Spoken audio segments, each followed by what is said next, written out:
Hai, selamat datang di seri video tutorial dalam instruksi literasi informasi bagi mahasiswa bidang ilmu psikologi.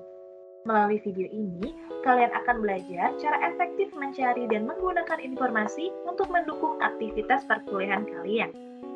Video tutorial dalam instruksi literasi informasi ini terbagi menjadi 4 bagian loh. Jadi, pastikan kalian menonton semua bagiannya secara berurutan ya. Pada video kali ini, kami akan menjelaskan mengenai tutorial dalam etika penggunaan informasi, khususnya pencegahan tindakan plagiarisme. Sebelum kita lanjut, teman-teman tahu nggak sih apa itu plagiarisme? Menurut KBBI, plagiarisme berarti penjiplakan yang melanggar hak cipta.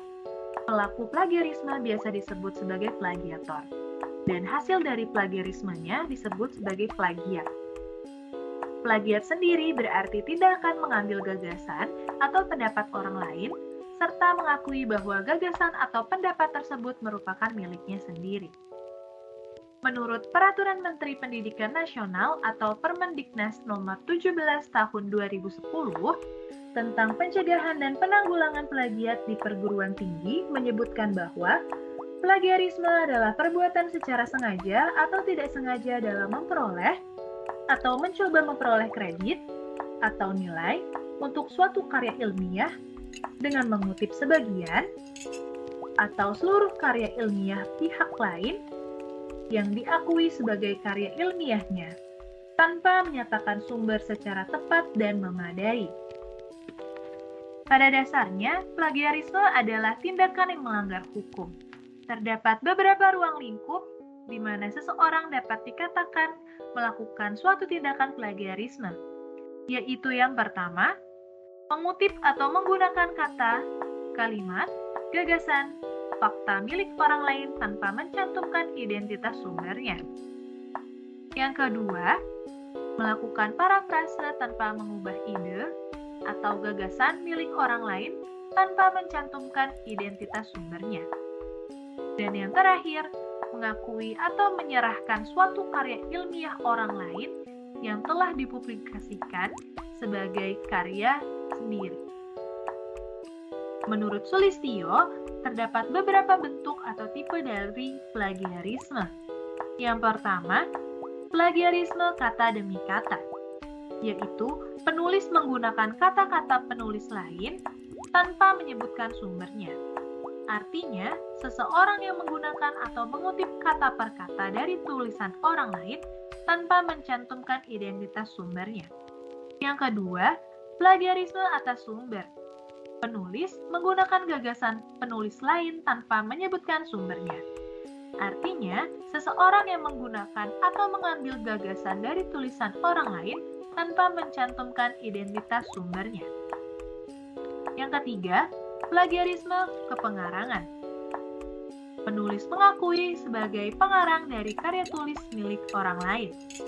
Artinya, seseorang mengklaim bahwa dirinya merupakan pengarang atau penulis dari karya tulis atau karya ilmiah yang telah dimiliki oleh orang lain.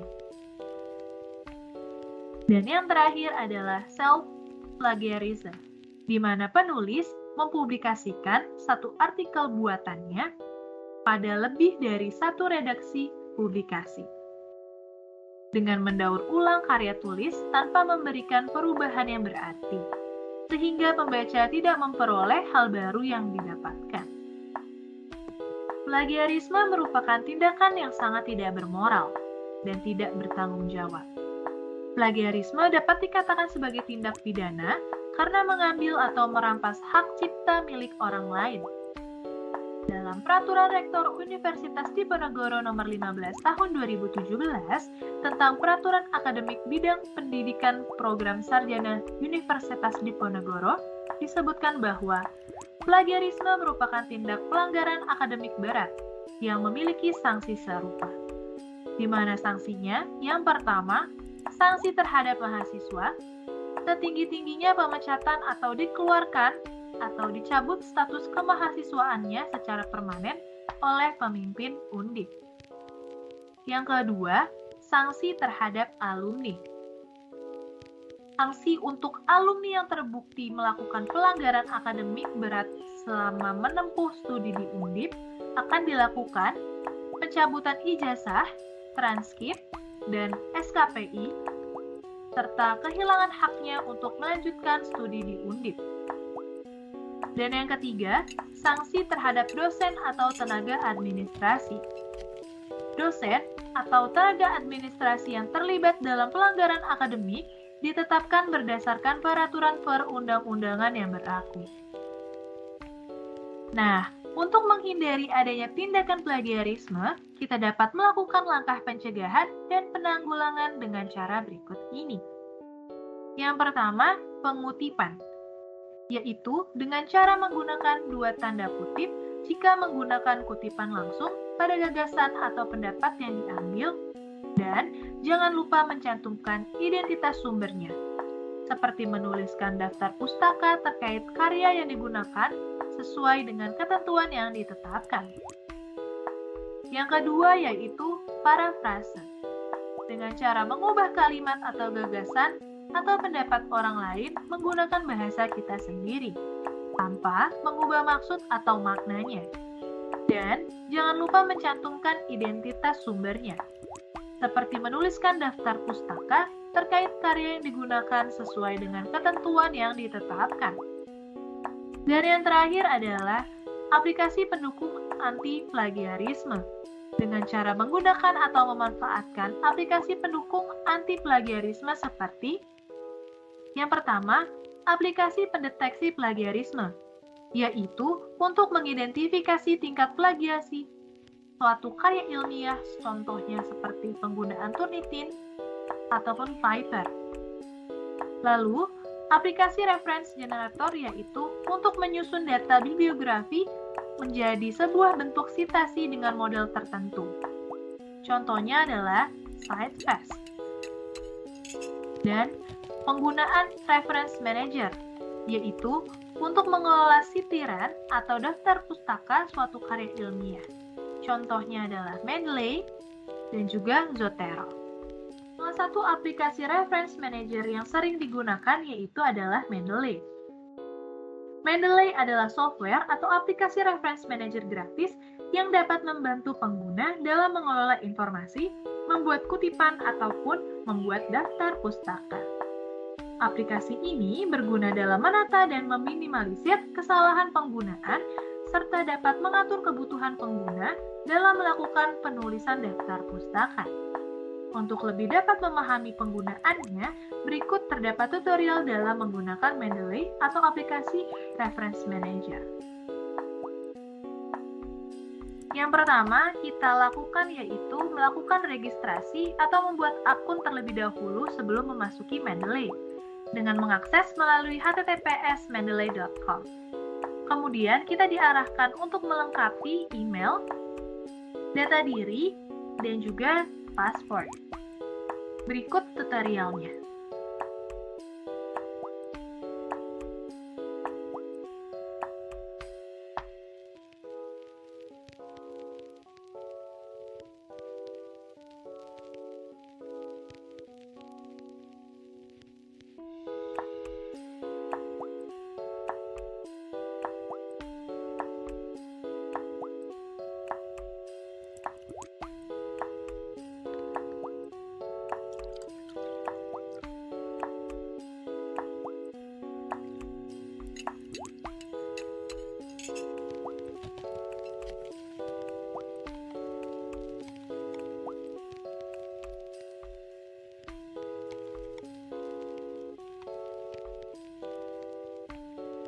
Lalu kita klik register.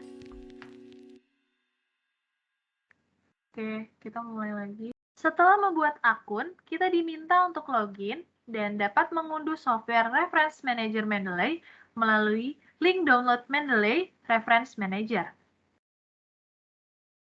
Terdapat beberapa pilihan sistem operasi yang dapat digunakan seperti Windows, Mac, dan Linux.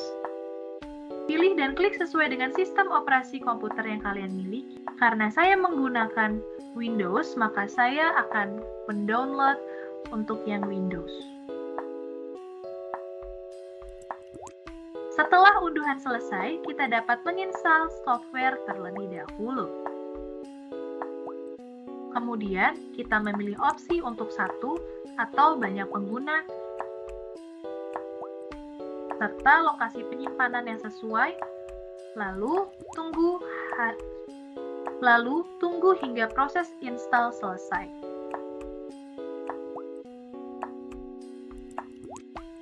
Setelah terinstall, buka aplikasi Mendeley dan login menggunakan email dan password akun yang telah kita buat di awal ya.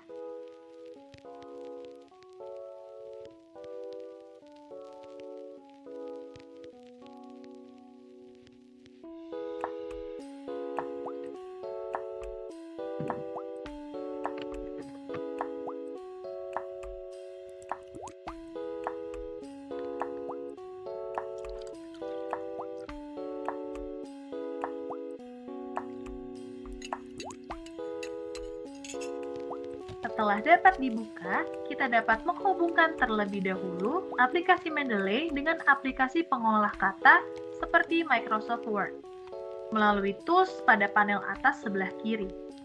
Kemudian, kita pilih Install Mendeley Site for Microsoft Word. Lalu, kita diminta menghubungkan Mendeley Site dengan Microsoft Word dengan cara login menggunakan akun Microsoft untuk melengkapi berbagai informasi tentang data diri yang kita miliki.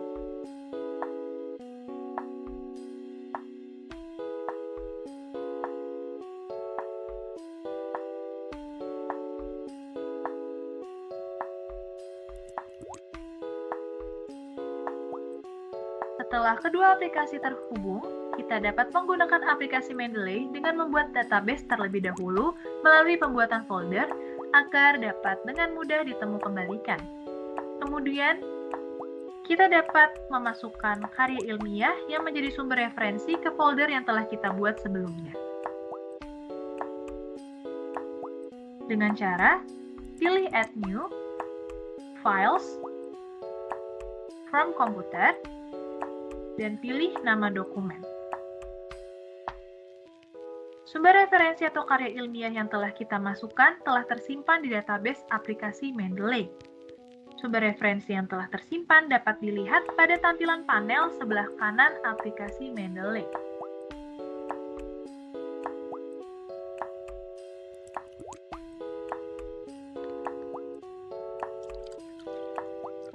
Kemudian, untuk melakukan sitasi, kita dapat membuka Mrs. Word, lalu memilih Reference, dan membuka aplikasi Mendeley Site.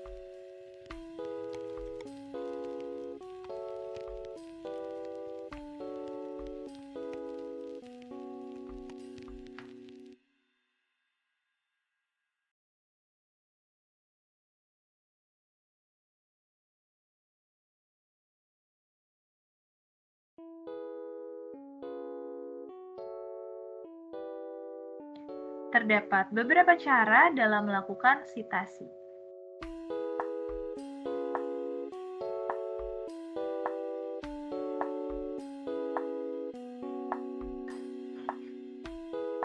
Berikut merupakan tutorialnya.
tahu nggak sih terdapat manfaat dalam penggunaan Mendeley? Yaitu mampu mengolah daftar pustaka secara berurutan, mampu menampilkan dan mengolah database berupa buku, jurnal, dan referensi lainnya secara otomatis, terintegrasi dengan berbagai perangkat lunak pengolah kata seperti Mrs. Word, OpenOffice, dan LibreOffice, serta mampu membackup dan sinkronisasi data dari berbagai komputer dengan akun online. Nah, itu tadi merupakan penjelasan dari penggunaan etika dalam memanfaatkan informasi, yaitu melakukan pencegahan dari terhindarnya tindakan plagiarisme. Itu saja penjelasan mengenai plagiarisme dan tutorial penggunaan Mendeley Reference Manager. Kalian juga bisa mencoba dan menggunakan aplikasi tersebut agar dapat mengelola dan menyusun berbagai macam sumber informasi serta dapat terhindar dari tindakan plagiarisme. Jika terdapat kritik dan saran, boleh kalian drop di kolom komentar ya. Dan jangan lupa like serta share video ini. Thank you for watching. Bye!